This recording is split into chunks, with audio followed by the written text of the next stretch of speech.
Excellent. Good morning, you two. How are you doing today? Good morning. Good. How are you? Absolutely fantastic. Thank you for this documentary, because we are in a state of mind that we don't want to talk about. But you guys are saying we have to talk about this, and we have to put it out there in a way that people can relate with. Yes, absolutely. And this is Kathy, and I'm so honored to serve as presenter and executive producer on this film by Laura Morton and Vanessa Roth. This is powerful. It shines a bright light on what's been kept secret and under the covers for so long. Families need to know you're not alone in this.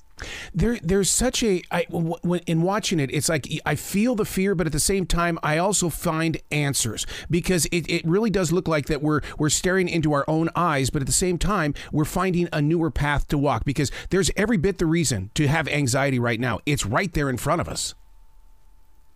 100%, Arrow. Hi, it's Laura. I couldn't agree with you more. And, this is a difficult film in some ways, because we do hold up the mirror, right? We are showing what anxiety looks like in our homes, how we as parents are contributing to it. But I think it's a critical and essential conversation that needs to happen, because any meaningful change that needs to take place needs to start in our home. It needs to start with us as parents, as friends, as mentors, as aunts, as uncles. It doesn't matter. If you love somebody who has anxiety, having the tools to help them, even if it's just listening to them, that's just critical and critical at this time in our history. Would you say that one of the main things that we need to do in battling our own anxiety, even for young adults, is that it's time to start asking ourselves questions, get to know the real self that we are and not the one that we think we are? I love that question, because it's one of my favorite lines that didn't make the movie. I think that we get so busy, putting out fires that we never really get to the arsonist. What is causing this? So, when somebody is having a panic attack or an anxiety moment, we're just dealing with that moment. But what we really don't recognize is there is something that's causing that. And so I think it's really important to take a look at that. What is the arsonist? What's causing that fire? Even as a daily writer and somebody who studies meditation, I mean, we still face the monster with this anxiety. I can see it in other people's faces. They're bringing prayer into it. They're doing their best, but that monster is evil. Right. Or something that Anxious Nation does is it chronicles the lives of such a diverse group of young people and their families. So you can find someone in here that you can relate to, and each person has a unique story and something that the root cause is going to be different for each person. But yes, taking a hard look at where that comes from is a needed step in this process, and then recognizing you're not alone. There's no shame in this. And it does not need to define you, destroy you. It's not your identity. I'm blessed with the opportunity to talk, or to basically to work with young adults, and I do have those conversations where I go, "What do you think of the situation with Ukraine? What do you think of these shooters in schools and grocery stores?" And you know what? They're numb. They go, okay. And I'm going, no, you can't talk like that. You've got to have some sort of emotion. Why are they hiding? I think because it's so hard. Yeah. It's hard to face. My daughter, in the movie, my daughter is very open about her fear of school shootings. And she just shared with me yesterday on our way to Los Angeles, where we are now, that one of the reasons she doesn't want to talk about it in interviews is because she's afraid somebody will target her school. Mm-hmm. Yeah. Right? So I think it's really important that these kids, to carry the weight of everything that's happening in the world, all of the pressures that they feel. It's such a heavy weight, and we need to help them understand that they don't have to bear that burden, right?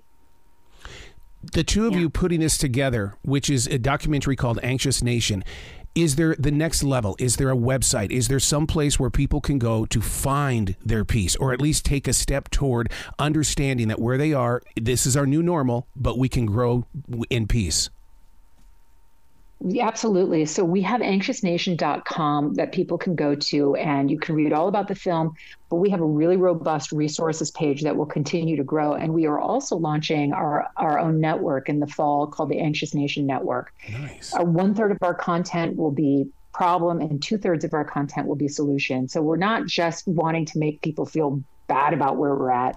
We want to give people the resources that they so desperately want and need so that they can feel better, so that they can find something that works for them. And Arrow, thank you for your mentoring of young people. It's so needed. It's so powerful. And as you were talking about, there is an overwhelming amount of information that this generation is experiencing. And there is a desire to escape.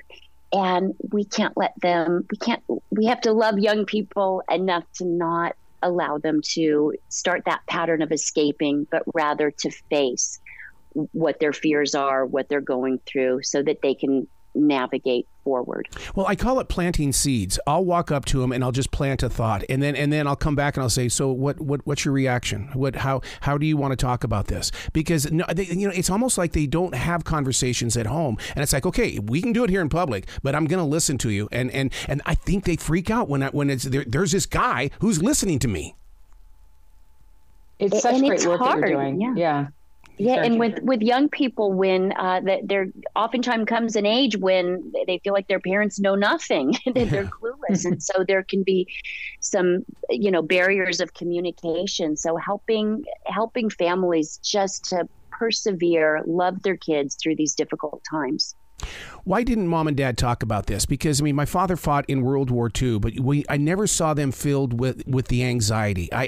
In fact, the strongest thing my father would always say is, put your big boy pants on and get out there and do your job. I mean, it's like, but Dad, I'm feeling this way. And were they not listening, or was it the subject that we couldn't talk about? I think that generation was taught that. I mean, the PTSD your dad must have gone through, and thank you to your dad. What a hero. My husband is an ER doctor. PTSD, it's a real thing. Life is hard, and we're just taught, put on your big boy, big girl pants and deal with it. But you know what? We've got to listen. We've got to give young people the tools to really navigate through it. Do you think that there's several different layers of what anxiety is, but now that you bring up PTSD, don't we all suffer from that right now? And something such as Anxious Nation is going to help at least get us in the right direction? I think on some level, that's, even our kids who had we all had this very strange experience over the last few years. Yeah. I absolutely think, PTSD wasn't even called PTSD until, I believe, 1996. Wow. It had all kinds of different names. So, it's really interesting, that was also something that wasn't really identified, particularly for our Vietnam vets. But I think today, I think we understand PTSD a little bit better. We have kids, who have been through school shootings. We have some kids who have been through multiple school shootings. And, we have all of the turmoil that is going on in the world. I don't know how. I think PTSD is a natural response, as is anxiety, to what we've been going through. I think it's in our DNA to respond in a certain way. And certainly trauma comes in many forms. And it doesn't always show up immediately. We had a girl who didn't make the film, who was a student at Sandy Hook, and then her father was running in the Boston Marathon, and when the second bomb went off. But she went all the way until her freshman year of college without her PTSD showing up. So I think it's what we do with it, right? Yeah. We've got to keep this conversation growing. Instead of just being May being Mental Health Month, somehow, some way, we've got to get together at least once every other month or every fourth month or something, because we've got to keep it going and get listeners to understand that you guys really are helping to invite peace. Oh, thank you, Arrow. We would love that. Please come back to the show anytime in the future. The door is always going to be open for you.